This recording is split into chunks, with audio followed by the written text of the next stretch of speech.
미국 의회가 흔들리고 있습니다. 그 발단은 하원 청문회에서 공개된 보고서 한 장. 미국 조선소 신입 인력 채용 불가. 자신만만하던 미국 의원들은 믿을 수 없는 충격에 휩싸였습니다. 미국 포스트 기자는 진실을 확인하기 위해 즉시 한국 현장으로 향했습니다. 부산 조선소에서 직접 본 장면은 상상을 초월했습니다. 수십 층 높이의 크레인은 쉼없이 움직이고 정교하게 설계된 스마트 선박들은 연이어 바다로 나섰습니다. 노동자들의 평균 경력은 16년. 반면 미국 조선소는 신입조차 구하지 못하는 상태. 숙련과 경험의 격차는 이미 수년치 생산량 차이로 드러나고 있었습니다. 동일 규모 선박 한 척 생산 시간, 한국은 미국보다 무려 40% 빠른 속도를 기록했죠. 관세와 압박으로는 절대 따라잡을 수 없는 수치였습니다. 세계 최강을 자처하던 미국마저 놀라게 한 한국의 숨겨진 기술력, 그 실체가 공개됩니다. 잠깐 구독과 좋아요, 대한민국 만세! 댓글을 달아 한국을 응원해주세요. 2024년 12월 4일 오전 10시 워싱턴 DC 레이번 하원 의사당 건물 2000번대 회의실. 에단 리스는 청문회장 뒤편 기자석에 앉아 노트북을 무릎에 올려놓은 채 화면을 응시하고 있었습니다. 46살의 그는 워싱턴 포스트에서 15년째 국방 분야를 취재하는 베테랑이었죠. 하지만 오늘만큼은 그의 표정이 평소와 달랐습니다. 미간을 찌푸린 채 입술을 깨물고 있었거든요. 증언대 앞에 앉은 카를로스 델토로 해군 장관이 마이크에 입을 가까이 댔습니다. 버지니아급 잠수함 건조 일정이 평균 3년씩 지연되고 있습니다.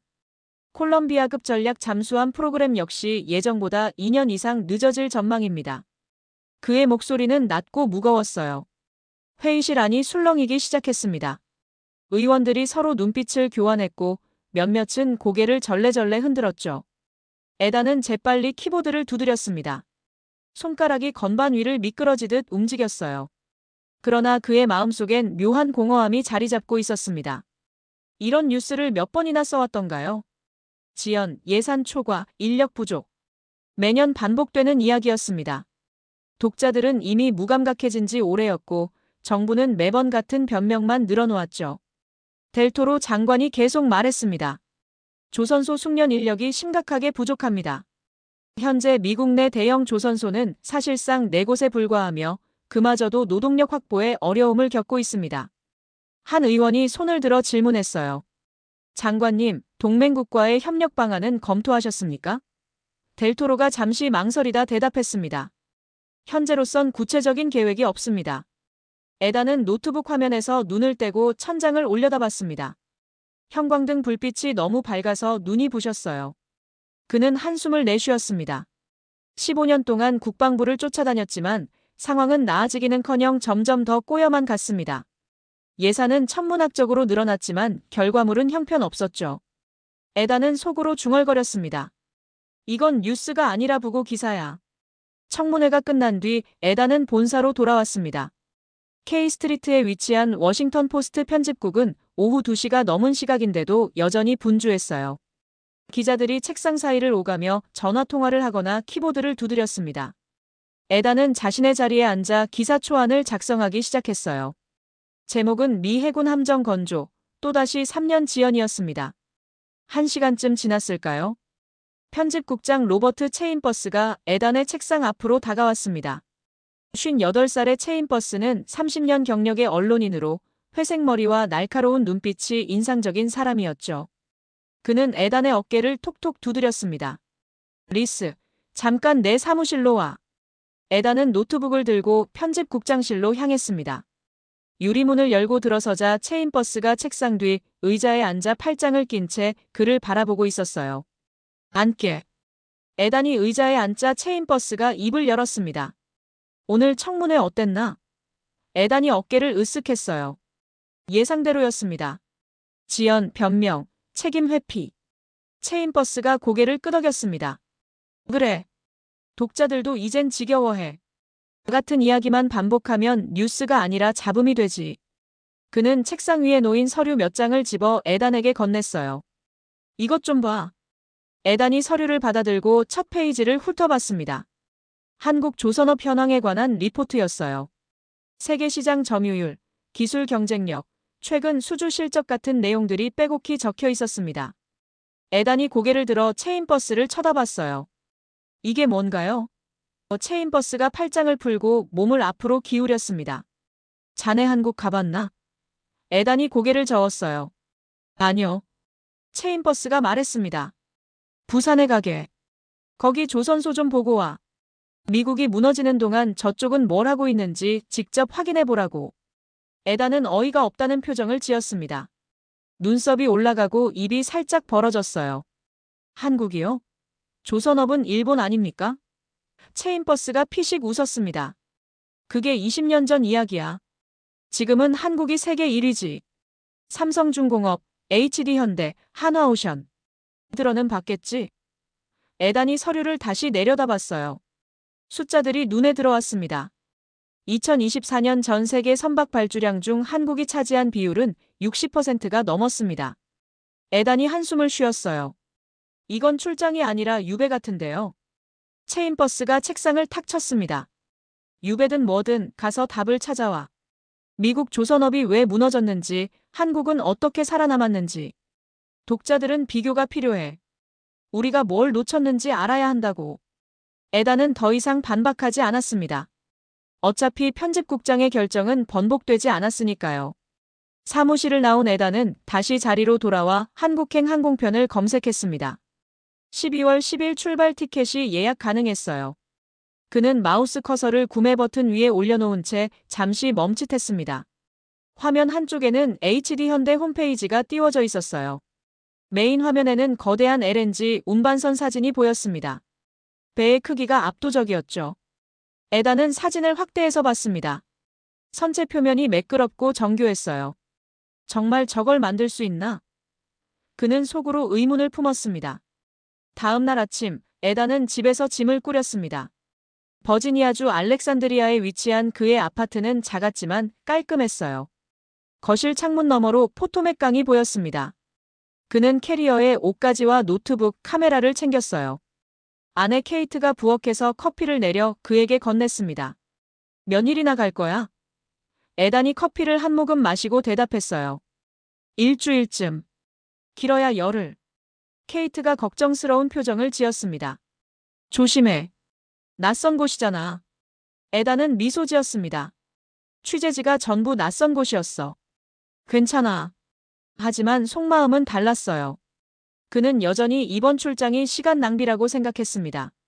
한국 조선소가 아무리 잘 나간다 해도 그게 미국 독자들에게 무슨 의미가 있을까요? 독자들은 자국의 실패를 알고 싶어 하지, 남의 성공담을 듣고 싶어 하지 않았으니까요. 12월 10일 저녁 에단은 덜레스 국제공항에 도착했습니다. 탑승 수속을 마치고 게이트로 향하는 동안 그는 스마트폰으로 부산에 관한 정보를 검색했어요. 인구 340만 명, 한국 제2의 도시, 최대 항구. 그는 부산항 사진을 봤습니다. 컨테이너들이 산더미처럼 쌓여 있었고 크레인들이 하늘을 찌를 듯 솟아 있었어요. 저게 정말 다 움직이는 건가? 에단은 고개를 갸우뚱했습니다. 비행기에 탑승한 에단은 창가 좌석에 앉았습니다. 이륙 전 안내방송이 흘러나왔어요.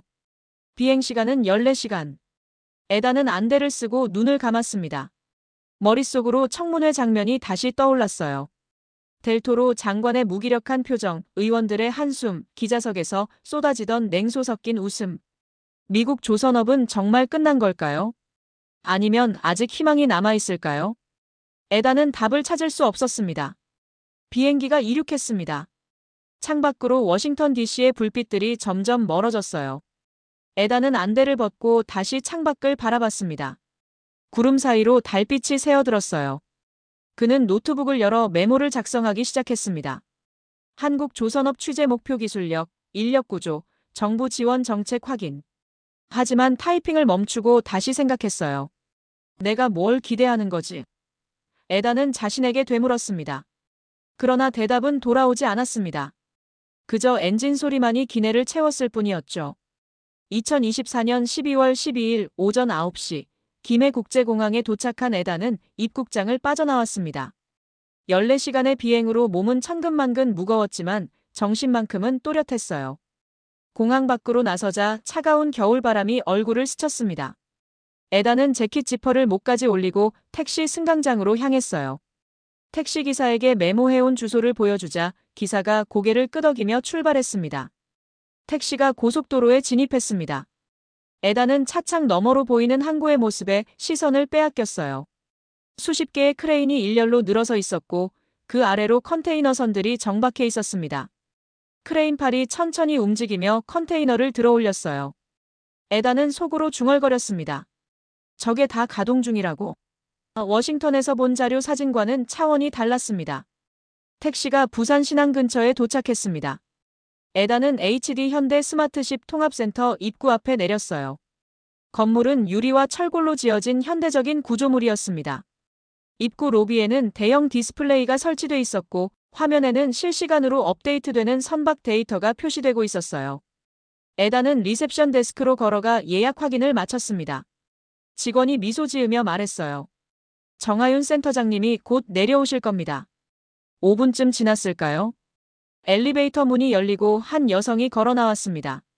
38살의 정하윤은 검은색 블레이저에 흰 셔츠를 입고 있었어요. 짧게 자른 머리와 날카로운 눈빛이 인상적이었습니다. 그녀는 에단을 향해 손을 내밀었어요. 워싱턴 포스트에서 오셨다고 들었습니다. 반갑습니다. 에단이 악수를 받으며 대답했습니다. 초대해 주셔서 감사합니다. 하윤이 고개를 끄덕이며 말했어요. 이쪽으로 오시죠. 두 사람은 엘리베이터를 타고 3층으로 올라갔습니다. 문이 열리자 넓은 공간이 나타났어요. 사무실이라기보다는 통제실에 가까웠습니다. 벽면 전체가 대형 스크린으로 덮여 있었고 그 앞에는 10여 명의 엔지니어들이 컴퓨터 앞에 앉아 작업 중이었어요. 화면에는 선박의 3차원 모델이 표시돼 있었고 각종 센서 데이터가 실시간으로 업데이트되고 있었습니다. 에단은 입을 다물지 못했어요. 하윤이 한 엔지니어에게 다가가 어깨를 가볍게 두드렸어요. 김대리, 잠깐 설명 좀 해줄 수 있어요? 김대리라 불린 젊은 남성이 고개를 돌렸습니다. 그는 29살쯤 돼 보였어요. 이 시스템은 선박에 설치된 센서들이 보내온 데이터를 분석하고 보조하는 역할을 합니다. 예를 들어 엔진 온도나 연료 소비량, 항로 효율 같은 정보들이죠. 그가 마우스를 클릭하자 화면이 전환됐어요. 그래프와 수치들이 빼곡히 나타났습니다. 에단이 물었습니다. 그럼 AI가 직접 배를 움직이는 건가요? 김대리가 고개를 저었어요. 아니요, 배는 여전히 사람이 운항합니다. 다만 AI가 데이터를 분석해서 최적의 경로나 연료 효율을 제안하는 거죠. 최종 결정은 선장이 내립니다. 하윤이 거들었습니다. 우리는 AI를 도구로 사용할 뿐 의사 결정권은 사람에게 있어요. 에단은 노트북을 꺼내 메모를 시작했습니다. 손가락이 키보드 위에서 바쁘게 움직였어요. 하지만 머릿속은 복잡했습니다. 워싱턴에서 본 미국 조선소들은 여전히 종이 도면과 수기 기록에 의존하고 있었어요. 반면 여기는 모든 게 디지털로 연결돼 있었습니다. 에단은 고개를 들어 하윤을 바라봤습니다. 이런 시스템을 구축하는데 얼마나 걸렸나요? 하윤이 잠시 생각하다 대답했어요. 약 5년쯤요. 2019년부터 본격적으로 투자하기 시작했습니다.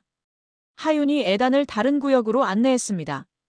복도를 지나 유리문을 열자 작은 회의실이 나타났어요. 테이블 위에는 태블릿 몇 대가 놓여 있었습니다. 하윤이 그중 하나를 집어들어 화면을 켰어요. 이건 우리가 개발한 선박 유지보수 플랫폼입니다. 선박의 모든 부품 상태를 추적하고 교체 시기를 예측하죠. 화면에는 엔진 부품들의 3차원 이미지가 표시됐습니다. 각 부품마다 색깔이 달랐어요. 에단이 태블릿을 받아들고 화면을 스크롤했습니다. 이걸 어떻게 활용하나요? 하윤이 설명을 이어갔어요. 예를 들어 엔진 베어링이 마모되기 시작하면 시스템이 미리 알림을 보냅니다. 그럼 정비팀이 다음 기항지에서 부품을 준비해 놓죠. 고장나서 멈추는 게 아니라 고장나기 전에 손보는 겁니다. 에단은 감탄했어요. 예방 정비네요. 하윤이 미소 지었습니다. 맞아요. 에단은 메모를 계속했습니다. 그러나 마음 한편으론 씁쓸함이 밀려왔어요. 미국은 이런 시스템을 왜 만들지 못했을까요? 기술이 없어서가 아니었습니다. 문제는 조선업과 기술산업이 따로 놀았다는 거였죠. 에단은 펜을 내려놓고 하윤에게 물었습니다. 정부 지원이 있었나요? 하윤이 고개를 끄덕였어요. 해양수산부에서 스마트 조선 클러스터 정책을 추진했습니다. 2024년에 확대 발표도 있었고요. 에단이 노트북을 열어 검색을 시작했습니다. 해양수산부 보도자료가 나타났어요. 2024년 7월에 발표된 자료였습니다. 스마트 조선 기술 개발 지원 예산 확대라는 제목이 눈에 들어왔어요. 에단은 화면을 하윤에게 보여줬습니다. 이게 맞나요? 하윤이 화면을 보고 고개를 끄덕였어요. 네, 맞습니다. 하윤이 시계를 확인했어요. 점심시간이 됐네요. 구내식당에서 식사하시겠어요? 에단이 고개를 끄덕였습니다. 두 사람은 엘리베이터를 타고 2층으로 내려갔어요. 식당은 깨끗하고 넓었습니다. 에단은 하윤을 따라 식판을 들고 음식을 받았습니다. 자리에 앉아 식사를 하는 동안 에단이 물었습니다. 여기서 일하는 엔지니어들은 주로 어떤 배경을 가졌나요? 하윤이 숟가락을 내려놓고 대답했어요. 대부분 조선공학이나 기계공학 전공자들이에요. 최근엔 컴퓨터공학 전공자들도 많이 들어오고 있죠. 식사를 마친 뒤 하윤이 에단을 다시 통제실로 안내했습니다. 이번엔 다른 화면을 보여줬어요. 이건 우리가 최근에 인도한 LNG 운반선입니다. 용량은 17만 4천 세제곱미터고 최신 저온 저장 기술이 적용됐죠. 화면에는 거대한 배의 모습이 나타났습니다. 에단이 물었습니다. 이 배를 만드는데 얼마나 걸렸나요? 하윤이 대답했어요. 약 2년입니다. 에단은 다시 한번 놀랐습니다. 미국 조선소는 잠수함 하나 만드는데 평균 6년이 걸렸으니까요. 하윤이 에단을 창가로 이끌었습니다. 유리창 너머로 조선소가 보였어요. 거대한 독에서 배 한 척이 건조되고 있었습니다. 수백 명의 인부들이 분주히 움직였고 크레인이 자재를 나르고 있었어요. 에단은 쌍안경을 꺼내 자세히 들여다봤습니다. 하윤이 말했습니다. 우린 용접이 아니라 알고리즘으로 경쟁합니다. 하지만 결국 배를 만드는 건 사람의 손이에요. 에단은 쌍안경을 내리고 하윤을 바라봤습니다. 그녀의 눈빛엔 자부심이 서려 있었어요. 오후 4시 에단은 센터를 나섰습니다. 하윤이 입구까지 배웅해줬어요. 도움이 됐으면 좋겠습니다. 에단이 악수를 청하며 말했습니다. 많은 걸 배웠습니다. 감사합니다. 하윤이 미소 지으며 대답했어요. 내일 조선소 내부도 보여드릴게요. 에단은 택시에 올랐습니다. 차가 출발하자 그는 창밖을 바라봤어요. 항구의 크레인들이 여전히 움직이고 있었습니다. 에단은 노트북을 열어 오늘 본 것들을 정리하기 시작했어요. 제목을 적었습니다. 부산에서 본 건 조선이 아니라 미래였다. 2024년 12월 13일 오전 10시, 에단은 호텔방에서 노트북을 켜고 이메일을 확인했습니다. 워싱턴 본사에서 온 메시지가 여러 통 쌓여 있었어요. 편집국장 체인버스의 메일을 열자 간단한 문장이 눈에 들어왔습니다. 진행 상황 보고 바람. 기사 방향 잡혔나? 에단은 답장을 쓰기 시작했어요. 예상보다 흥미로운 내용들이 많습니다. 이틀 더 취재 후 초안 보내겠습니다. 전송 버튼을 누르고 나서 그는 창밖을 바라봤습니다. 부산 시내가 한눈에 들어왔어요. 에단은 샤워를 마치고 옷을 갈아입었습니다. 오늘은 하윤과 약속한 조선소 현장 방문 날이었어요. 정확히 11시에 호텔 로비에서 만나기로 했죠. 에단은 가방에 노트북과 카메라, 녹음기를 챙겼습니다. 엘리베이터를 타고 1층으로 내려가자 하윤이 이미 소파에 앉아 기다리고 있었어요. 그녀는 어제와 달리 편한 복장이었습니다. 청바지에 점퍼를 입고 있었죠. 준비되셨어요? 에단이 고개를 끄덕이며 대답했습니다. 네, 가시죠. 두 사람은 하윤의 차를 타고 조선소로 향했습니다. 차 안에서 하윤이 말했어요. 오늘은 실제 건조 현장을 보여드릴 겁니다. 어제 본 건 데이터였다면 오늘은 현장이죠. 차는 해안도로를 따라 달렸습니다. 파도가 방파제에 부딪히며 하얀 물보라를 일으켰어요. 조선소 입구에 도착하자 경비원이 신분증을 확인했습니다. 차단기가 올라가고 차가 안으로 들어갔어요. 에단은 입을 다물지 못했습니다. 축구장 수십 개를 합쳐놓은 것 같은 넓은 부지에 거대한 독들이 늘어서 있었습니다. 하윤이 차를 주차장에 세우고 에단을 안내했어요. 먼저 안전모를 착용하셔야 합니다. 에단은 하윤이 건넨 노란색 안전모를 썼습니다. 귀마개와 안전조끼도 입었죠. 독 근처로 다가가자 금속 냄새와 용접 냄새가 코를 찔렀어요. 귀가 먹먹할 정도로 시끄러운 소음이 사방에서 울려 퍼졌습니다. 에단은 도관을 들여다봤습니다. 배의 선체가 절반쯤 완성돼 있었어요. 수백 명의 작업자들이 곳곳에서 용접을 하거나 철판을 나르고 있었습니다. 하윤이 에단을 다른 구역으로 안내했습니다. 넓은 작업장이 나타났어요. 그곳엔 200여 대의 로봇팔이 일렬로 설치돼 있었습니다. 로봇들이 철판을 집어들고 정확한 위치에 용접하고 있었어요. 불꽃이 사방으로 튀었지만 로봇은 전혀 흔들림 없이 작업을 이어갔습니다. 에단은 카메라를 꺼내 사진을 찍었어요. 저게 전부 자동인가요? 하윤이 고개를 저었습니다. 완전 자동은 아닙니다. 사람이 프로그램을 짜고 로봇이 실행하는 거죠. 그때 한 작업자가 다가왔습니다. 54살쯤 돼 보이는 남성이었어요. 얼굴엔 땀이 흥건했고 작업복은 기름때로 얼룩져 있었습니다. 하윤이 그를 소개했어요. 박영식 팀장님입니다.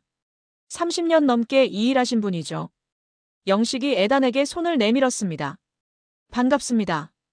에단이 악수를 받으며 물었어요. 로봇이 도입되면서 일이 줄었나요? 영식이 고개를 저었습니다. 줄긴 했지만 없어지진 않았어요. 로봇은 철을 녹이고 우리는 실수를 막아요. 마지막엔 손이 판단하죠. 영식이 에단을 로봇 작업장 안쪽으로 안내했습니다. 한 로봇이 막 용접을 마친 부분을 영식이 손으로 만져봤어요. 그는 고개를 끄덕이며 옆에 있던 태블릿에 무언가를 입력했습니다. 이 부분은 합격이네요. 에단이 물었습니다. 육안으로 확인하는 건가요? 영식이 웃으며 대답했어요. 육안도 하고 센서도 씁니다. 하지만 결국엔 사람 손으로 최종 확인해야 해요. 기계는 틀릴 수 있으니까요. 하윤이 시계를 확인하며 말했습니다. 점심 먹으러 가시죠. 세 사람은 작업장을 나와 구내식당으로 향했어요.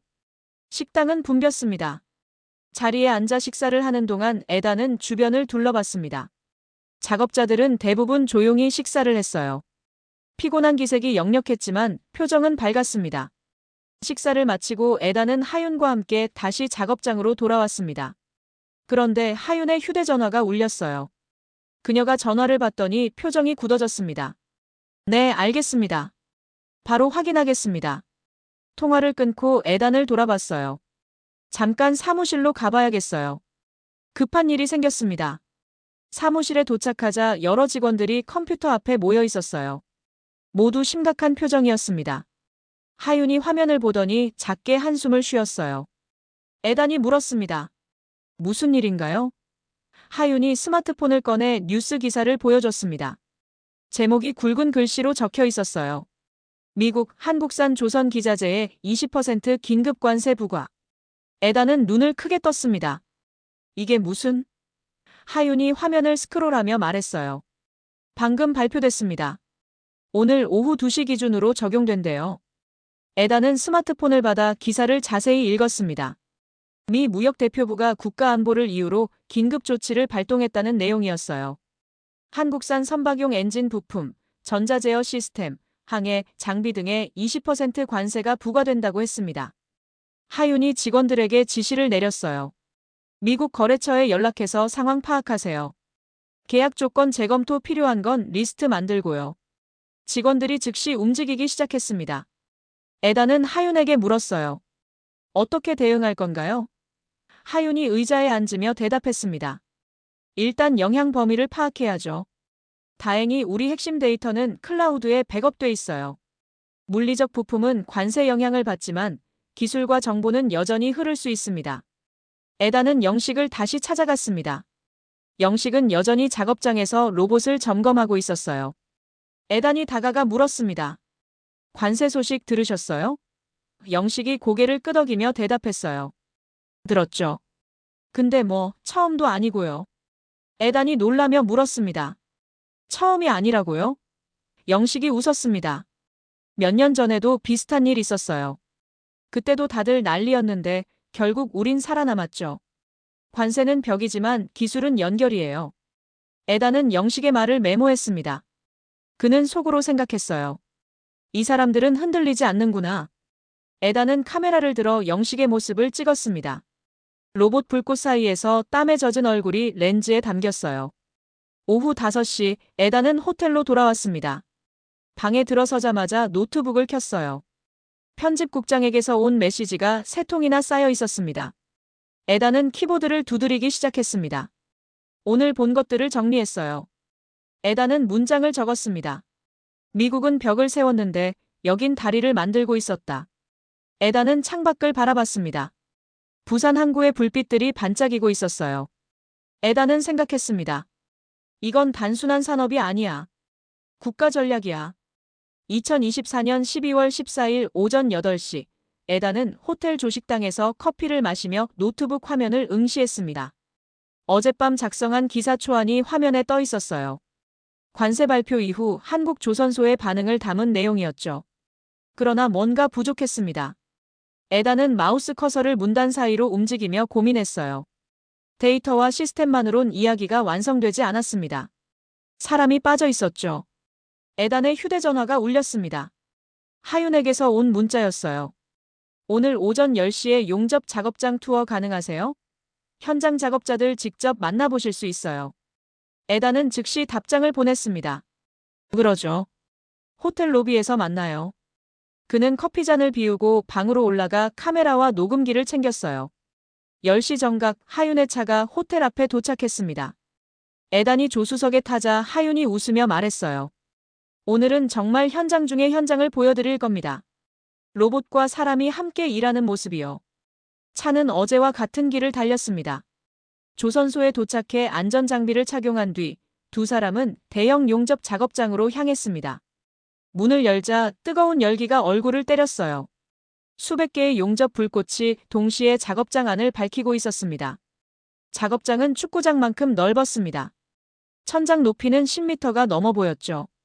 200여 대의 로봇팔이 일정한 간격으로 배치돼 있었고 그 사이사이로 작업자들이 움직이고 있었어요. 하윤이 에단을 한 작업구역으로 안내했습니다. 로봇 세대가 거대한 철판을 고정하고 있었어요. 불꽃이 튀며 용접이 진행됐습니다. 로봇의 움직임은 정확했어요. 1mm의 오차도 없이 선을 따라 움직였죠. 에단이 카메라를 들어 촬영하려는 순간 한 작업자가 다가와 로봇 작업을 멈췄습니다. 그는 용접된 부분을 손으로 만지며 확인했어요. 고개를 끄덕이고 태블릿에 무언가를 입력했습니다. 그러자 로봇이 다시 작업을 시작했어요. 에단이 하윤에게 물었습니다. 저 사람은 뭘 하는 건가요? 하윤이 설명했어요. 품질 검사입니다. 로봇이 용접한 부분을 육안과 센서로 확인하는 거죠. 하윤이 에단을 다른 구역으로 안내했습니다. 그곳엔 어제 만났던 박영식이 서 있었어요. 그는 오늘도 작업복을 입고 있었고 얼굴엔 땀이 흥건했습니다. 영식이 에단을 보고 손을 흔들었어요. 또 오셨네요. 에단이 다가가 인사했습니다. 오늘은 작업 과정을 좀 더 자세히 보고 싶어서요. 영식이 웃으며 고개를 끄덕였어요. 그럼 제 옆에 서 계세요. 직접 보여드리죠. 영식이 태블릿을 꺼내 화면을 켰습니다. 화면엔 3차원 도면이 표시돼 있었어요. 철판의 두께, 용접 위치, 온도 같은 정보들이 빼곡했습니다. 영식이 손가락으로 화면을 터치하며 설명했어요. 이 부분을 용접해야 합니다. 로봇이 먼저 작업하고 제가 검사하는 거죠. 그는 로봇 컨트롤 패널로 걸어가 버튼을 눌렀습니다. 로봇팔이 천천히 움직이기 시작했어요. 철판을 집어들고 정확한 위치에 놓았습니다. 불꽃이 사방으로 튀었습니다. 에단은 보안경을 쓰고 있었지만 눈부심을 느꼈어요. 로봇은 1분도 안 돼 작업을 끝냈습니다. 영식이 다가가 용접된 부분을 자세히 들여다봤어요. 손으로 만지고 작은 망치로 두드려봤습니다. 그리고 휴대용 센서를 갖다 댔죠. 센서 화면에 숫자들이 표시됐습니다. 영식이 고개를 끄덕이며 말했어요. 합격입니다. 에단이 물었습니다. 센서만으론 부족한가요? 영식이 고개를 저었어요. 센서는 숫자만 알려줍니다. 근데 용접은 숫자만으론 판단 안 돼요. 그걸 판단하는 건 결국 사람이죠. 영식이 에단을 작업장 중앙으로 안내했습니다. 그곳엔 거대한 선체 일부가 놓여 있었어요. 높이만 5m는 됐습니다. 10여 명의 작업자들이 그 주변에서 용접을 하고 있었어요. 로봇은 아래쪽 평평한 부분을 담당했고 사람은 위쪽 곡선 부분을 맡았습니다. 영식이 설명했어요. 로봇은 직선은 잘하는데 곡선은 아직 사람이 더 나아요. 한 젊은 작업자가 사다리를 타고 올라가 용접을 시작했습니다. 그의 움직임은 능숙했어요.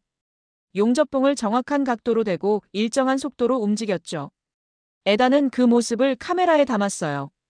영식이 옆에서 말했습니다. 저 친구는 5년 차예요. 이제 슬슬 고수되는 중이죠. 에단이 물었습니다. 로봇이 더 발전하면 사람 일자리가 없어지지 않을까요? 영식이 잠시 생각하다 대답했어요. 10년 전에도 같은 질문 받았어요. 근데 지금 봐요. 로봇은 늘었지만 사람도 여전히 필요해요.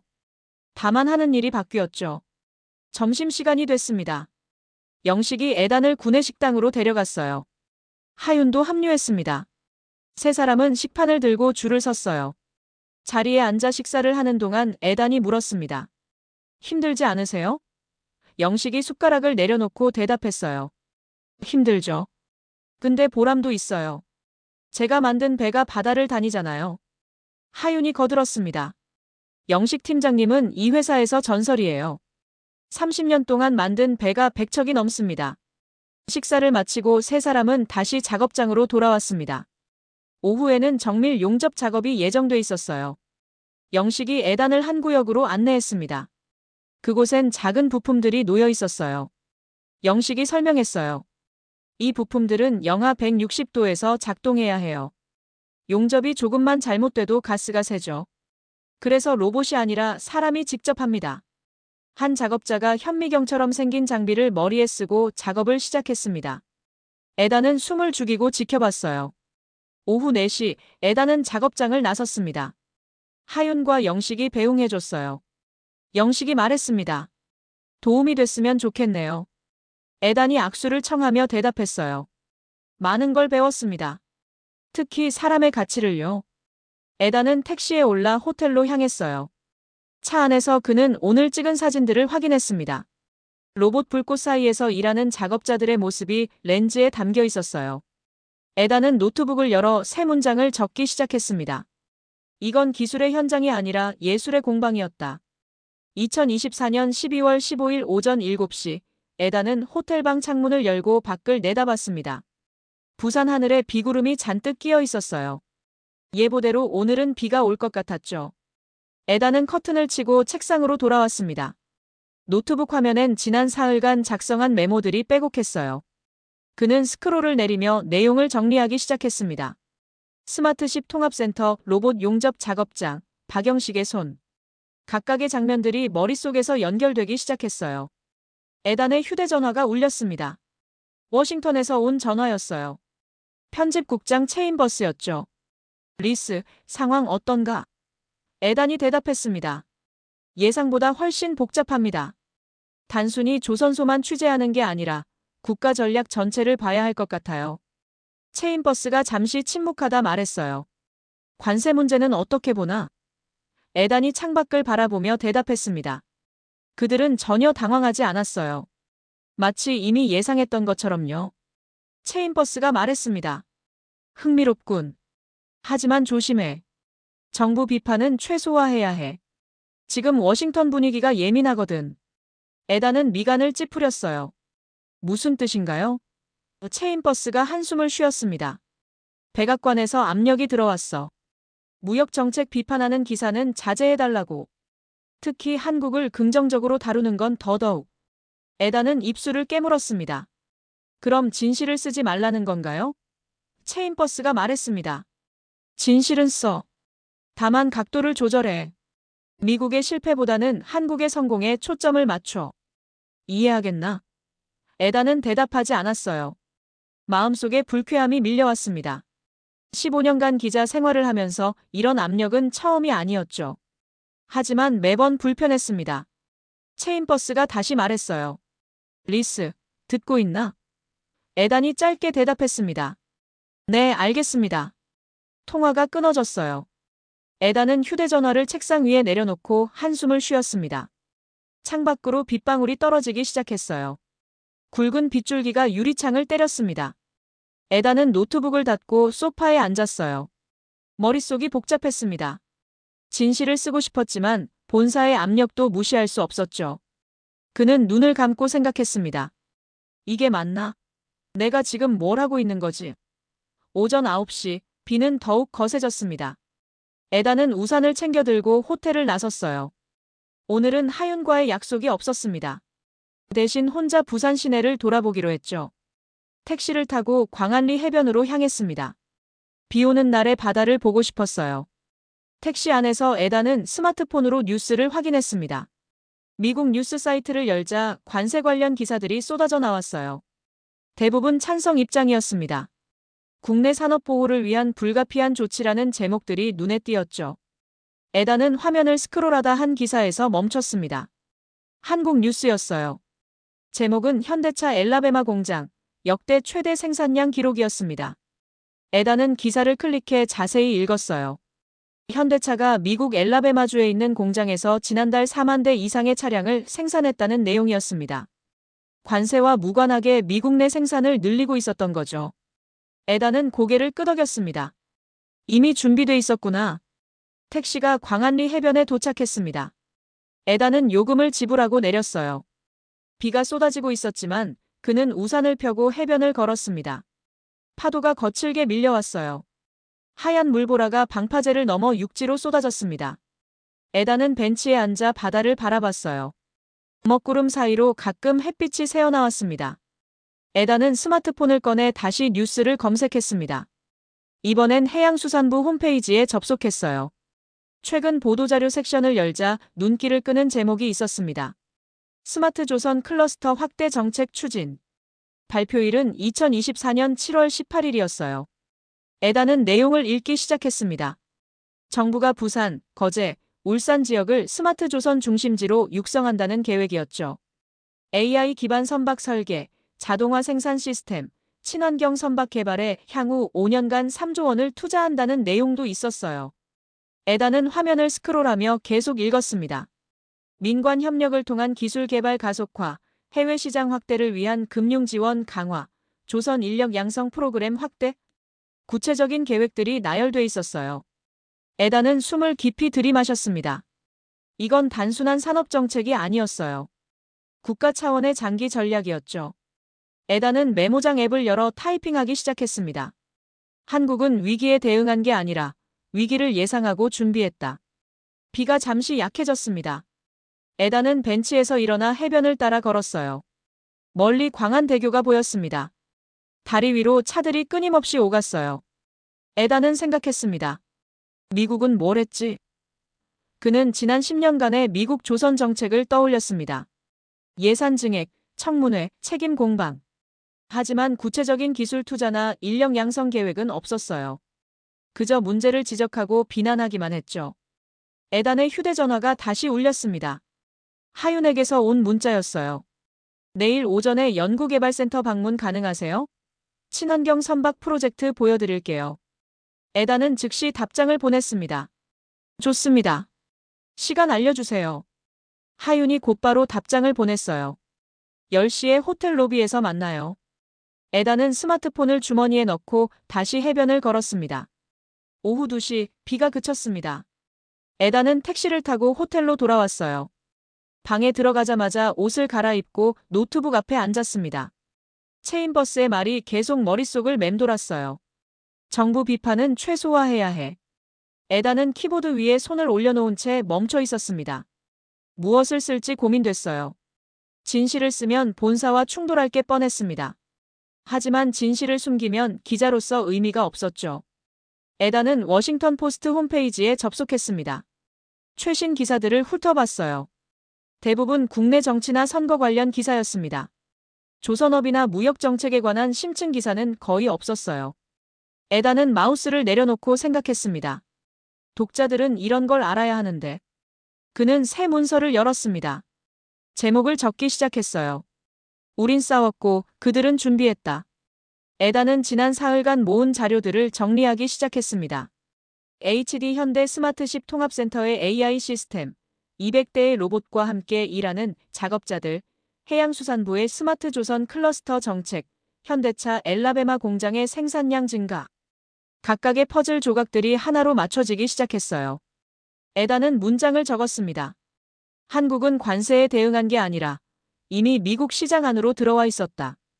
기술이 곧 외교였다. 오후 5시 에단은 타이핑을 멈추고 창밖을 바라봤습니다. 비가 개고 난 하늘은 맑았어요. 저 멀리 바다가 햇빛을 받아 반짝이고 있었습니다. 에단은 휴대전화를 들어 아내 케이트에게 전화를 걸었어요. 몇 번의 신호음 뒤 케이트가 받았습니다. 여보, 잘 지내? 에단이 대답했어요. 응. 너는? 케이트가 말했습니다. 괜찮아. 근데 목소리가 왜 그래? 무슨 일 있어?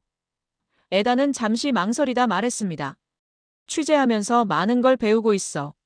근데 그걸 제대로 쓸 수 있을지 모르겠어. 케이트가 물었어요. 왜? 무슨 압력이라도 있어? 에단이 한숨을 쉬었습니다. 본사에서 조심하라는 얘기를 들었어. 정부 비판하지 말라고. 케이트가 잠시 침묵하다 말했어요. 당신이 옳다고 생각하는 걸 써. 15년간 그렇게 해왔잖아. 에단은 미소 지었습니다. 고마워. 통화를 끊고 에단은 다시 노트북 앞에 앉았습니다. 화면엔 미완성 기사가 떠 있었어요. 에단은 키보드를 두드리기 시작했습니다. 한국조선업의 성공은 우연이 아니었다. 17년 동안 멈추지 않고 준비한 결과였다. 미국이 싸우는 동안 그들은 설계했다. 관세보다 무서운 건 멈추는 것이다. 한국은 계속 달렸다. 에단은 문장을 저장하고 노트북을 닫았습니다. 내일 연구개발센터를 방문하고 나면 기사를 완성할 수 있을 것 같았어요. 에단은 창밖을 바라보며 혼잣말을 중얼거렸습니다. 이건 기사가 아니라 기록이야. 2024년 12월 16일 오전 8시, 에단은 호텔방에서 노트북을 켜고 이메일을 확인했습니다. 받은 편지함에 새 메일이 23통 쌓여 있었어요. 대부분 본사에서 온 것들이었습니다. 에단은 첫 번째 메일을 클릭했어요. 편집국장 체인버스가 보낸 메시지였습니다. 리스, 기사 초안 언제 보낼 건가? 마감이 이틀 남았네. 에단은 두 번째 메일을 열었습니다. 이번엔 편집부장이 보낸 거였어요. 정부 비판 톤은 최소화. 이건 지시가 아니라 명령이야. 에단은 마우스를 꽉 쥐었습니다. 손에 힘이 들어가 관절이 하얗게 변했어요. 세 번째 메일을 열자 더 직접적인 내용이 나왔습니다.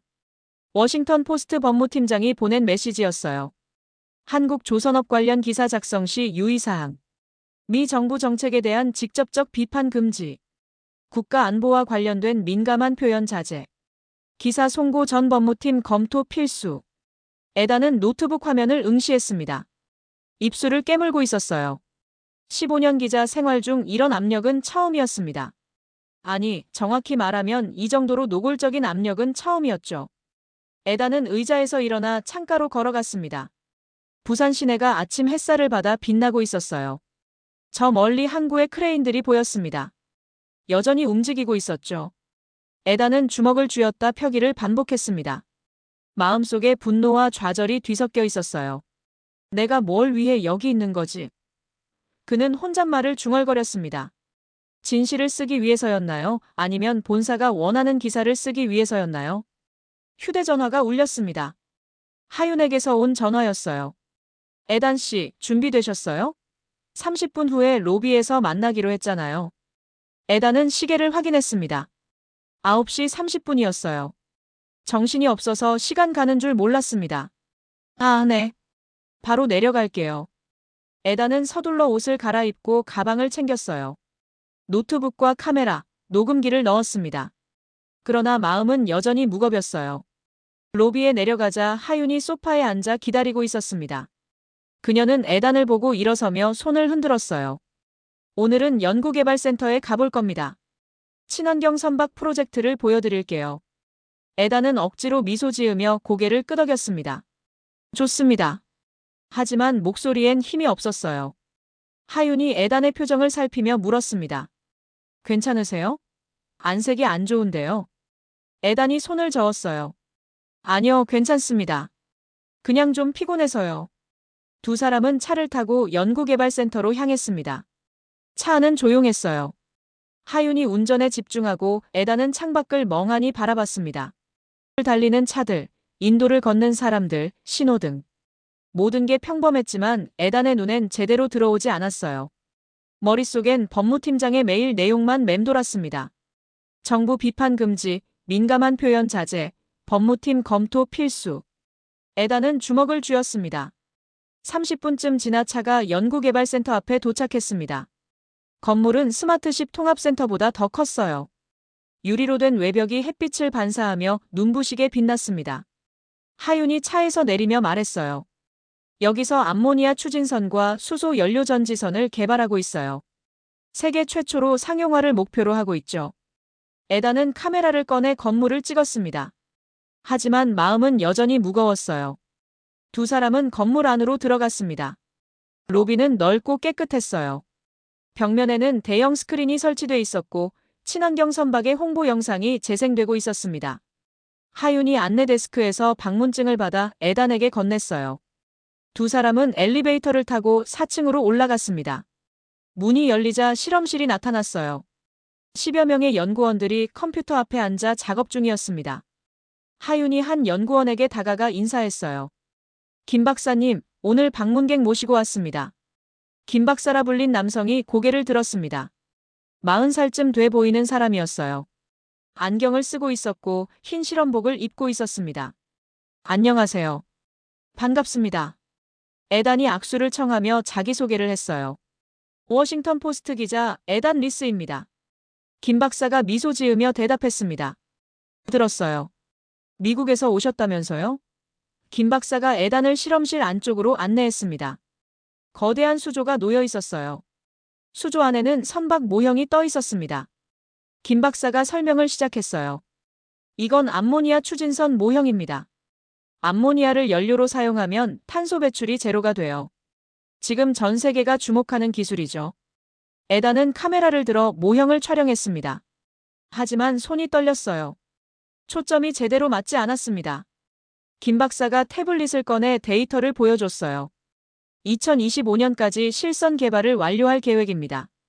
이미 노르웨이와 일본 선사들이 관심을 보이고 있어요. 에단은 메모를 시작했습니다. 하지만 펜을 쥔 손에 힘이 들어가지 않았어요. 글씨가 삐뚤빼뚤했습니다. 하윤이 에단을 바라보며 물었어요. 정말 괜찮으세요? 에단이 고개를 끄덕였습니다. 네, 괜찮아요. 실험실을 나온 에단과 하윤은 옥상 정원으로 올라갔습니다. 하윤이 말했어요. 잠깐 쉬시죠. 여기 경치가 좋아요. 옥상에는 벤치 몇 개가 놓여 있었습니다. 두 사람은 벤치에 앉아 바다를 바라봤어요. 멀리 선박 몇 척이 보였습니다. 하윤이 조심스럽게 물었습니다. 무슨 일 있으세요? 아까부터 계속 표정이 안 좋으신데요. 에단은 한참 동안 대답하지 않았어요. 그러다 천천히 입을 열었습니다. 본사에서 압력을 받고 있어요. 하윤이 고개를 돌려 에단을 바라봤어요. 무슨 압력이요? 에단이 한숨을 쉬었습니다. 제가 여기서 본 걸 제대로 쓰지 말라는 거예요. 정부 비판하지 말라고. 민감한 표현 쓰지 말라고. 하윤이 잠시 침묵하다 말했어요. 그럼 어쩌실 건가요? 에단은 대답하지 못했습니다. 머릿속이 복잡했어요. 진실을 쓰면 직장을 잃을 수도 있었습니다. 하지만 진실을 숨기면 기자로서 의미가 없었죠. 하윤이 말했습니다. 제 생각을 말씀드려도 될까요? 에단이 고개를 끄덕였어요. 하윤이 계속 말했습니다. 저희는 관세보다 무서운 게 멈추는 거라고 생각해요. 에단 씨도 마찬가지 아닐까요? 압력이 무섭다고 멈추면 그게 진짜 패배 아닐까요? 에단은 하윤을 바라봤습니다. 그녀의 눈빛은 담담했지만 단호했어요. 에단은 천천히 고개를 끄덕였습니다. 맞는 말씀이네요. 오후 3시 에단은 호텔로 돌아왔습니다. 방에 들어가자마자 노트북을 켰어요. 받은 편지함에 새 메일이 또 들어와 있었습니다. 이번엔 체인버스였어요. 리스, 기사 접어. 그냥 간단한 현장 스케치 정도만 써. 깊이 파지 마. 에단은 메일을 읽고 또 읽었습니다. 손이 떨렸어요. 분노가 치밀어 올랐습니다. 에단은 노트북을 덮고 창밖을 바라봤어요. 부산 항구가 보였습니다. 크레인들이 여전히 움직이고 있었죠. 에단은 책상 서랍을 열어 노트를 꺼냈습니다. 지난 닷새 동안 적은 메모들이 빼곡했어요. 스마트십 통합센터 로봇 용접 작업장, 박영식의 손, 해양수산부 정책, 친환경 선박 프로젝트. 각각의 장면들이 에단의 머릿속에서 연결됐습니다. 에단은 펜을 들었어요. 노트 마지막 페이지에 문장을 적기 시작했습니다. 이건 기사가 아니라 기록이다. 시간의 기록이다. 에다는 펜을 내려놓고 결심했습니다. 쓰자.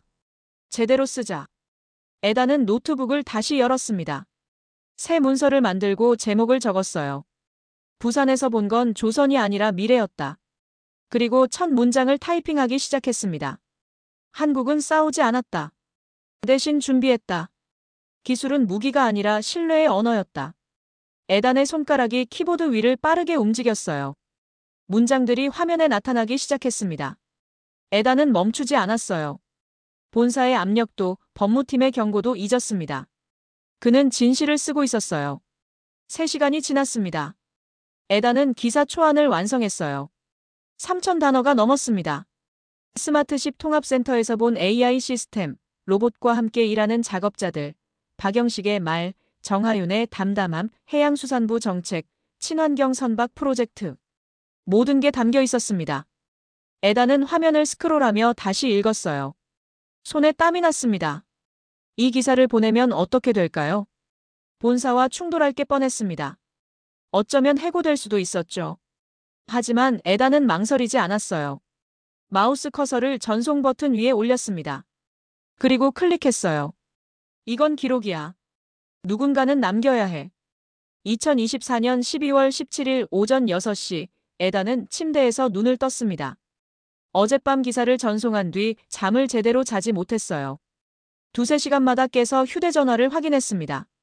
하지만 본사에서 아무런 연락이 없었어요. 에단은 침대에서 일어나 창문을 열었습니다.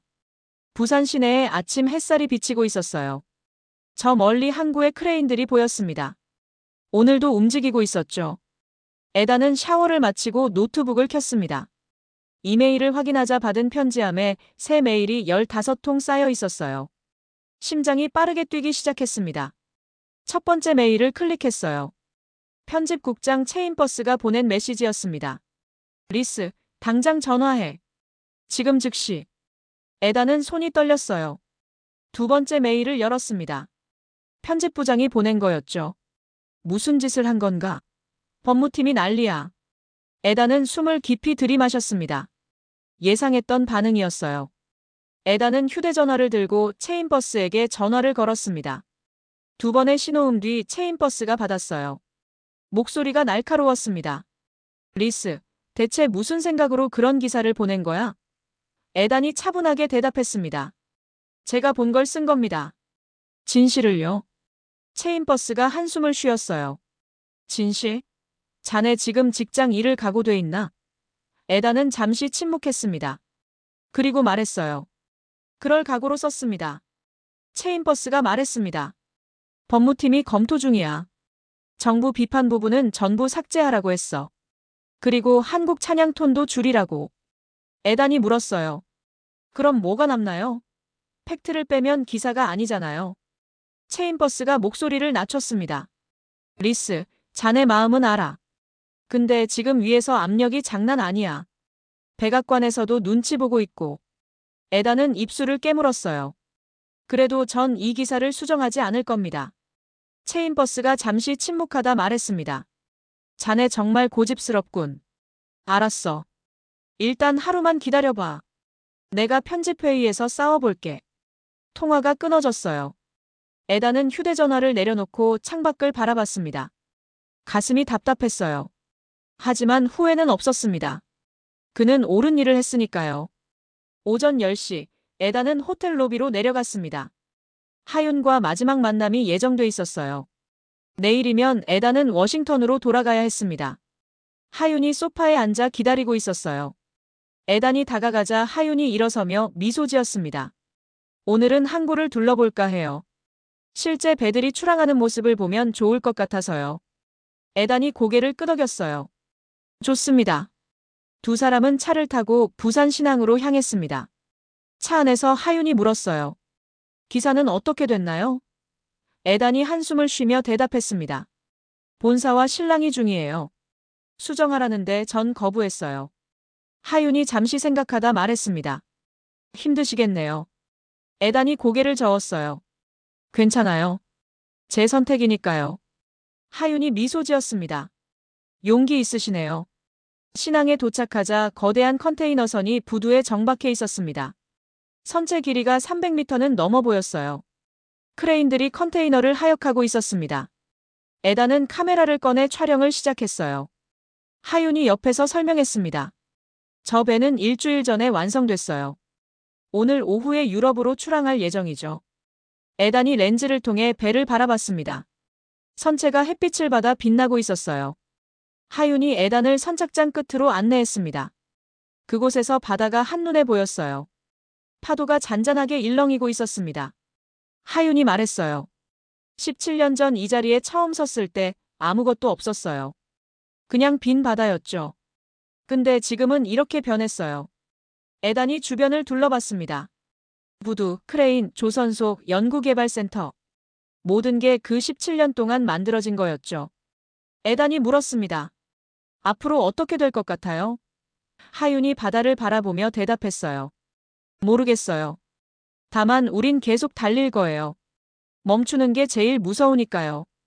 에단은 하윤의 말을 메모했습니다. 그는 속으로 생각했어요. 이 사람들은 정말 멈추지 않는구나. 17년 동안 한 번도 멈추지 않았고 앞으로도 그럴 거였습니다. 오후 2시 에단은 호텔로 돌아왔습니다. 방에 들어가자마자 노트북을 켰어요. 새 메일이 도착해 있었습니다. 체인버스가 보낸 거였죠. 에단은 긴장하며 메일을 열었습니다. 리스, 기적이 일어났네. 기사 게재 승인 났어. 다만 제목과 일부 표현만 수정하기로 했네. 내일 아침 일면에 실릴 거야. 에단은 화면을 다시 읽고 또 읽었어요. 믿기지 않았습니다. 승인이 났다고요? 에단은 서둘러 체인버스에게 전화를 걸었습니다. 국장님, 이게 무슨 일인가요? 체인버스가 웃으며 대답했어요. 편집회의에서 싸웠지. 자네 기사가 팩트 기반이고 정부 비판보다는 한국의 성공 사례에 집중했다고 설득했어. 그리고 의외로 발행인이 마음에 들어했어. 에단은 안도의 한숨을 쉬었습니다. 감사합니다. 체인버스가 말했어요. 고맙긴. 자네가 잘 쓴 거지. 통화를 끊고 에단은 의자에 주저앉았습니다. 긴장이 풀리자 온몸에 힘이 빠졌어요. 그는 천장을 올려다봤습니다. 형광등 불빛이 눈부셨어요. 에단은 눈을 감았습니다. 지난 일주일이 주마등처럼 스쳐 지나갔어요. 스마트십 통합센터 로봇 작업장, 박영식의 손, 하윤의 담담함, 친환경 선박 프로젝트. 모든 장면들이 선명했습니다. 에단은 노트북을 열어 수정 요청 사항을 확인했습니다. 제목이 바뀌어 있었어요. 부산에서 본 건 조선이 아니라 미래였다에서 한국조선업, 17년의 준비가 만든 기적으로 변경됐습니다. 에단은 고개를 끄덕였어요. 나쁘지 않았습니다. 본문 중 몇 군데 표현도 수정돼 있었어요. 직접적인 정부 비판 문장들이 좀 더 완곡하게 바뀌었습니다. 하지만 핵심은 그대로였어요. 에단은 만족했습니다. 오후 5시 에단은 하윤에게 문자를 보냈습니다. 기사 게재 승인 났어요. 내일 일면에 실립니다. 잠시 후 하윤에게서 답장이 왔어요. 축하해요. 저녁 함께 드실래요? 제가 살게요. 에단이 답장을 보냈습니다. 좋습니다. 어디서 만날까요? 하윤이 식당 주소를 보내왔어요. 저녁 7시 에단과 하윤은 해운대 근처 한 식당에서 만났습니다. 두 사람은 창가 자리에 앉아 메뉴를 주문했어요. 갈비찜과 된장찌개, 밥이 나왔습니다. 식사를 하는 동안 하윤이 말했어요. 기사 나오면 꼭 읽어볼게요. 에단이 미소 지으며 대답했습니다. 도움 주셔서 감사했어요. 하윤 씨 덕분에 많은 걸 배웠습니다. 하윤이 고개를 저었어요. 제가 한 건 없어요. 에단 씨가 직접 보고 느낀 거죠. 식사를 마치고 두 사람은 해변을 걸었습니다. 밤바다가 고요했어요. 파도 소리만 들렸습니다. 에단이 말했어요. 내일 워싱턴으로 돌아갑니다. 이번 출장은 제 인생에서 잊지 못할 것 같아요. 하윤이 멈춰서서 에단을 바라봤습니다. 저희도 잊지 못할 거예요. 에단 씨가 우리 이야기를 세상에 전해주실 테니까요. 에단은 고개를 끄덕였어요. 최선을 다했었습니다. 두 사람은 해변에서 한참을 걸었습니다. 말은 많지 않았지만 편안했어요. 바람이 차갑게 불었지만 기분은 좋았습니다. 에단은 생각했어요. 이번 출장은 취재 이상이었어. 배움이었어. 그는 단순히 조선소를 본 게 아니었습니다. 사람들의 시간을 봤죠. 17년 동안 멈추지 않고 달린 시간을요. 밤 10시, 에다는 호텔로 돌아왔습니다. 방에 들어가 짐을 정리하기 시작했어요. 내일 아침 8시 비행기를 타야 했습니다. 옷가지를 캐리어에 넣으면서 에다는 창밖을 바라봤어요. 부산 항구의 불빛들이 여전히 반짝이고 있었습니다. 밤인데도 크레인이 움직이고 있었어요. 에다는 카메라를 들어 마지막 사진을 찍었습니다. 야경 속 크레인의 모습이 렌즈에 담겼어요. 에다는 노트북을 열어 기사를 다시 한번 읽었습니다. 3200단어. 지난 일주일의 모든 것이 담겨 있었어요. 에다는 마지막 문장을 소리내어 읽었습니다. 한국은 싸우지 않았다. 대신 준비했다. 기술은 무기가 아니라 신뢰의 언어였다. 이건 기사가 아니라 기록이다. 17년 동안 멈추지 않은 시간의 기록이다. 에다는 노트북을 닫았습니다. 그리고 혼잣말을 중얼거렸어요. 난 조선을 본 게 아니라 사람의 시간을 봤어. 2024년 12월 17일 오전 6시, 에다는 침대에서 눈을 떴습니다. 어젯밤 기사를 전송한 뒤 잠을 제대로 자지 못했어요. 두세 시간마다 깨서 휴대전화를 확인했습니다. 하지만 본사에서 아무런 연락이 없었어요. 에다는 침대에서 일어나 창문을 열었습니다. 부산 시내에 아침 햇살이 비치고 있었어요. 저 멀리 항구의 크레인들이 보였습니다. 에다는 샤워를 마치고 노트북을 켰습니다. 이메일을 확인하자 받은 편지함에 새 메일이 15통 쌓여 있었어요. 심장이 빠르게 뛰기 시작했습니다. 첫 번째 메일을 클릭했어요. 편집국장 체인버스가 보낸 메시지였습니다. 리스, 당장 전화해. 지금 즉시. 에다는 손이 떨렸어요. 두 번째 메일을 열었습니다. 편집부장이 보낸 거였죠. 무슨 짓을 한 건가? 법무팀이 난리야. 에다는 숨을 깊이 들이마셨습니다. 에다는 휴대전화를 들고 체인버스에게 전화를 걸었습니다. 두 번의 신호음 뒤 체인버스가 받았어요. 목소리가 날카로웠습니다. 리스, 대체 무슨 생각으로 그런 기사를 보낸 거야? 에단이 차분하게 대답했습니다. 제가 본 걸 쓴 겁니다. 진실을요? 체인버스가 한숨을 쉬었어요. 진실? 자네 지금 직장 일을 각오돼 있나? 에다는 잠시 침묵했습니다. 그리고 말했어요. 그럴 각오로 썼습니다. 체인버스가 말했습니다. 법무팀이 검토 중이야. 정부 비판 부분은 전부 삭제하라고 했어. 에단이 물었어요. 그럼 뭐가 남나요? 팩트를 빼면 기사가 아니잖아요. 체인버스가 목소리를 낮췄습니다. 리스, 자네 마음은 알아. 근데 지금 위에서 압력이 장난 아니야. 에다는 입술을 깨물었어요. 그래도 전 이 기사를 수정하지 않을 겁니다. 체인버스가 잠시 침묵하다 말했습니다. 알았어. 일단 하루만 기다려봐. 내가 편집회의에서 싸워볼게. 통화가 끊어졌어요. 오전 10시, 에다는 호텔 로비로 내려갔습니다. 하윤과 마지막 만남이 예정돼 있었어요. 내일이면 에다는 워싱턴으로 돌아가야 했습니다. 하윤이 소파에 앉아 기다리고 있었어요. 에단이 다가가자 하윤이 일어서며 미소 지었습니다. 오늘은 항구를 둘러볼까 해요. 실제 배들이 출항하는 모습을 보면 좋을 것 같아서요. 에단이 고개를 끄덕였어요. 좋습니다. 두 사람은 차를 타고 부산 신항으로 향했습니다. 차 안에서 하윤이 물었어요. 기사는 어떻게 됐나요? 에단이 한숨을 쉬며 대답했습니다. 본사와 실랑이 중이에요. 수정하라는데 전 거부했어요. 하윤이 잠시 생각하다 말했습니다. 힘드시겠네요. 에단이 고개를 저었어요. 괜찮아요. 제 선택이니까요. 하윤이 미소 지었습니다. 신항에 도착하자 거대한 컨테이너선이 부두에 정박해 있었습니다. 선체 길이가 300m는 넘어 보였어요. 크레인들이 컨테이너를 하역하고 있었습니다. 에단은 카메라를 꺼내 촬영을 시작했어요. 하윤이 옆에서 설명했습니다. 저 배는 일주일 전에 완성됐어요. 오늘 오후에 유럽으로 출항할 예정이죠. 에단이 렌즈를 통해 배를 바라봤습니다. 선체가 햇빛을 받아 빛나고 있었어요. 하윤이 에단을 선착장 끝으로 안내했습니다. 그곳에서 바다가 한눈에 보였어요. 파도가 잔잔하게 일렁이고 있었습니다. 하윤이 말했어요. 17년 전 이 자리에 처음 섰을 때 아무것도 없었어요. 그냥 빈 바다였죠. 근데 지금은 이렇게 변했어요. 에단이 주변을 둘러봤습니다. 부두, 크레인, 조선소. 모든 게 그 17년 동안 만들어진 거였죠. 에단이 물었습니다. 앞으로 어떻게 될 것 같아요? 하윤이 바다를 바라보며 대답했어요. 모르겠어요. 다만 우린 계속 달릴 거예요. 멈추는 게 제일 무서우니까요. 오후 2시, 에단은 호텔로 돌아왔습니다. 방에 들어가자마자 노트북을 켰어요. 새 메일이 도착해 있었습니다. 체인버스가 보낸 거였죠. 에단은 긴장하며 메일을 열었습니다. 리스, 기적이 일어났네. 기사 게재 승인 났어. 다만 제목과 일부 표현만 수정하기로 했네. 내일 아침 일면에 실릴 거야. 에단은 화면을 다시 읽고 또 읽었어요. 믿기지 않았습니다.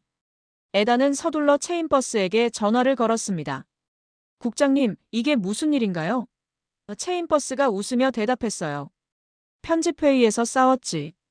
자네 기사가 팩트 기반이고 정부 비판보다는 한국의 성공 사례에 집중했다고 설득했어. 그리고 의외로 발행인이 마음에 들어했어. 에단은 안도의 한숨을 쉬었습니다. 감사합니다. 체인버스가 말했어요. 고맙긴. 자네가 잘 쓴 거지. 통화를 끊고 에단은 의자에 주저앉았습니다. 긴장이 풀리자 온몸에 힘이 빠졌어요. 에단은 노트북을 열어 수정 요청 사항을 확인했습니다. 제목이 바뀌어 있었어요. 부산에서 본 건 조선이 아니라 미래였다에서 한국조선업 17년의 준비가 만든 성공으로 변경됐습니다. 본문 중 몇 군데 표현도 수정돼 있었어요. 직접적인 정부 비판 문장들이 좀 더 완곡하게 바뀌었습니다. 하지만 핵심은 그대로였어요. 에단은 만족했습니다. 오후 5시 에단은 하윤에게 문자를 보냈습니다. 기사 게재 승인 났어요. 내일 일면에 실립니다. 잠시 후 하윤에게서 답장이 왔어요. 축하해요. 저녁 함께 드실래요? 에단이 답장을 보냈습니다. 좋습니다. 저녁 7시 에단과 하윤은 해운대 근처 한 식당에서 만났습니다. 두 사람은 창가 자리에 앉아 메뉴를 주문했어요. 식사를 하는 동안 하윤이 말했어요. 기사 나오면 꼭 읽어볼게요. 에단이 미소 지으며 대답했습니다. 도움 주셔서 감사했어요. 하윤 씨 덕분에 많은 걸 배웠습니다. 식사를 마치고 두 사람은 해변을 걸었습니다. 밤바다가 고요했어요. 파도 소리만 들렸습니다. 에단이 말했어요. 내일 워싱턴으로 돌아갑니다. 이번 출장은 제 인생에서 잊지 못할 것 같아요. 하윤이 멈춰서서 에단을 바라봤습니다. 저희도 잊지 못할 거예요. 에단 씨가 우리 이야기를 세상에 전해주실 테니까요. 에단은 고개를 끄덕였어요. 두 사람은 해변에서 한참을 걸었습니다. 말은 많지 않았지만 편안했어요. 밤 10시, 에단은 호텔로 돌아왔습니다. 방에 들어가 짐을 정리하기 시작했어요. 내일 아침 8시 비행기를 타야 했습니다. 옷가지를 캐리어에 넣으면서 에단은 창밖을 바라봤어요. 부산 항구의 불빛들이 여전히 반짝이고 있었습니다. 밤인데도 크레인이 움직이고 있었어요. 에단은 카메라를 들어 마지막 사진을 찍었습니다. 에단은 노트북을 열어 기사를 다시 한번 읽었습니다. 3200단어. 지난 일주일의 모든 것이 담겨 있었어요. 에단은 마지막 문장을 소리내어 읽었습니다. 한국은 싸우지 않았다. 대신 준비했다. 기술은 무기가 아니라 신뢰의 언어였다. 에단은 노트북을 닫았습니다. 그리고 혼잣말을 중얼거렸어요. 난 조선을 본 게 아니라 사람의 시간을 봤어. 2024년 12월 23일 오전 10시 워싱턴 DC 내셔널 프레스 클럽. 에단은 무대 뒤 대기실에서 넥타이를 매만지고 있었습니다. 오늘은 올해의 탐사보도상 시상식이 열리는 날이었어요. 에단의 기사가 후보에 올랐고 지금 결과 발표를 기다리는 중이었습니다. 손에 땀이 났어요. 에단은 손수건으로 손바닥을 닦았습니다. 대기실 문이 열리고 진행 요원이 고개를 들이밀었어요. 리스 씨, 5분 후 무대에 오르셔야 합니다. 에단이 고개를 끄덕이며 일어섰습니다. 거울을 보며 마지막으로 옷매무새를 정리했어요. 검은색 양복에 파란색 넥타이. 깔끔해 보였습니다. 에단은 심호흡을 했어요. 긴장이 됐지만 동시에 뿌듯했습니다. 무대로 올라가는 계단을 오르며 에단은 지난 2주일을 떠올렸습니다. 기사가 워싱턴 포스트 일면에 실린 날 독자 반응은 폭발적이었어요. 온라인 조회수가 100만을 넘었고 댓글이 수천 개 달렸습니다. 찬사도 있었지만 비판도 많았어요. 한국을 너무 미화했다. 미국 정부를 폄하했다는 의견들이 있었죠. 하지만 대다수는 긍정적이었습니다. 이런 기사를 기다렸다. 진실을 보여줘서 고맙다는 반응들이었어요. 무대 위로 올라서자 객석에 앉은 300여 명의 기자들과 업계 관계자들이 보였습니다. 조명이 눈부셨어요. 에단은 연단 앞에 섰습니다. 사회자가 마이크를 들고 말했어요. 올해의 탐사보도상 수상자는 워싱턴 포스트 에단 리스 기자입니다. 한국 조선업 르포를 통해 국제산업 경쟁의 본질을 깊이 있게 조명했습니다. 박수 소리가 객석에서 터져나왔습니다. 에단은 트로피를 받아들었어요. 무게감이 느껴졌습니다. 에단이 마이크 앞에 섰습니다. 객석을 둘러봤어요. 편집국장 체인버스가 앞줄에 앉아 미소 짓고 있었습니다. 에단은 천천히 말하기 시작했어요. 이 상을 받게 돼 영광입니다. 하지만 진짜 상은 제게 있지 않습니다. 진짜 상은 저 바다에서 일하는 사람들의 손에 있어요. 17년 동안 멈추지 않은 손말입니다. 객석이 조용해졌습니다. 에단이 계속 말했어요. 저는 부산에서 조선을 본 게 아니었습니다. 사람의 시간을 봤어요. 준비하고 배우고 함께 걷는 시간을요. 에단은 트로피를 들어올렸습니다.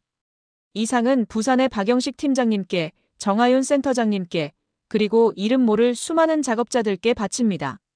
그들이 없었다면 이 기사도 없었을 겁니다. 박수 소리가 다시 터져나왔어요. 에단은 고개를 숙여 인사했습니다. 무대를 내려오며 에단은 가슴이 뭉클했어요. 이 순간이 자신의 기자 인생에서 가장 빛나는 순간일 거라고 생각했습니다. 시상식이 끝나고 에단은 리셉션 홀로 이동했습니다. 여러 동료 기자들이 다가와 축하 인사를 건넸어요. 에단은 일일이 악수하며 감사 인사를 했습니다. 체인버스가 다가와 어깨를 두드렸어요. 잘했네, 리스. 자네 기사 덕분에 우리 신문 구독자가 늘었어. 에단이 웃으며 대답했습니다. 과찬이십니다. 체인버스가 말했어요. 다음엔 어디 갈 건가? 에단이 잠시 생각하다 대답했습니다. 아직 모르겠습니다. 다만 진실이 있는 곳이면 어디든 가겠죠. 리셉션이 끝나고 에단은 택시를 타고 집으로 향했습니다. 알렉산드리아의 아파트에 도착하니 오후 5시였어요.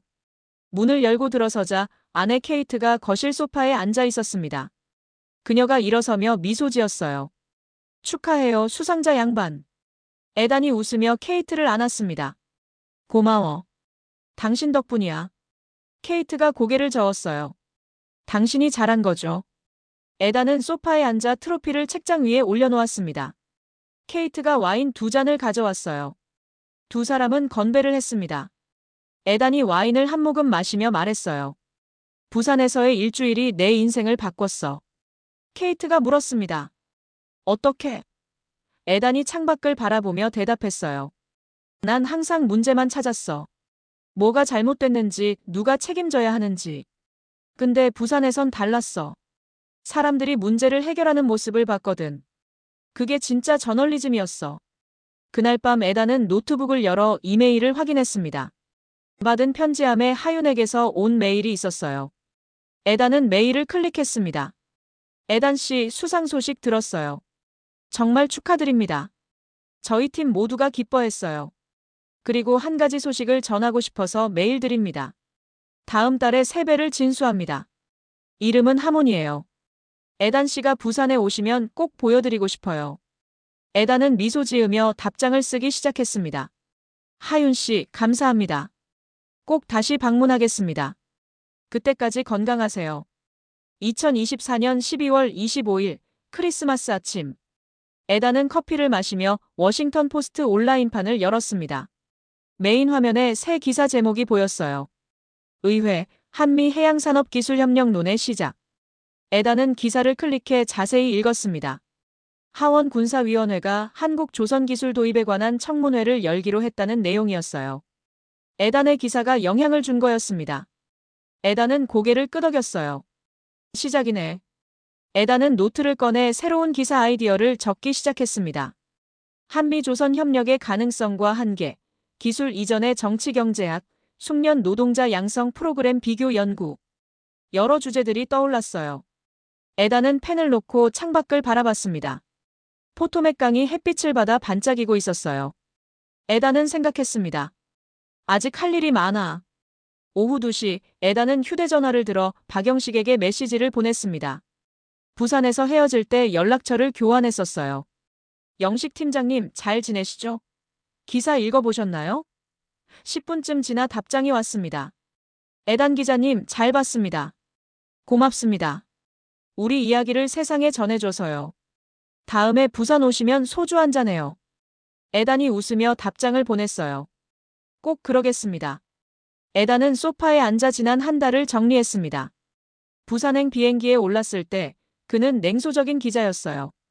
미국의 실패만 보려 했고 한국의 성공은 의심했죠. 하지만 일주일 동안 본 것들이 그를 바꿨습니다. 스마트십 통합센터의 AI 시스템, 로봇과 함께 일하는 작업자들, 영식의 손, 하윤의 담담함. 모든 게 에단에게 가르침이었어요. 에단은 트로피를 바라봤습니다. 금빛 조각상이 햇빛을 받아 빛나고 있었어요. 하지만 에단은 알고 있었습니다. 진짜 상은 트로피가 아니라고. 진짜 상은 진실을 쓸 수 있는 용기였어요. 압력에 굴복하지 않고 본 것을 정직하게 전하는 것. 그게 기자의 본분이었죠. 에단은 노트북을 열어 새 문서를 만들었습니다. 제목을 적었어요. 17년의 여정, 그리고 앞으로의 17년. 부산 취재를 바탕으로 한 연재 기획안이었습니다. 에단의 손가락이 키보드 위를 움직이기 시작했어요. 한국 조선업의 성공은 우연이 아니었다. 17년 동안 멈추지 않고 준비한 결과였다. 그들은 싸우지 않고 설계했다. 관세보다 무서운 건 멈추는 것이었고 그들은 계속 달렸다. 에단은 문장을 저장하고 미소 지었습니다. 저녁 6시, 에단은 케이트와 함께 크리스마스 저녁을 먹었습니다. 식사를 마치고 두 사람은 거실 소파에 앉아 영화를 봤어요. 에단의 휴대전화가 진동했습니다. 하윤에게서 온 사진 메시지였어요. 부산 신항의 야경 사진이었습니다. 크레인들이 불을 밝히고 있었고 배 한 척이 독에서 건조되고 있었어요. 사진 아래 짧은 메시지가 적혀 있었습니다. 우린 오늘도 달립니다. 에단은 사진을 오래 바라봤습니다. 그리고 속삭였어요. 강철보다 단단한 건 신뢰였어. 그리고 멈추지 않는 시간이었어.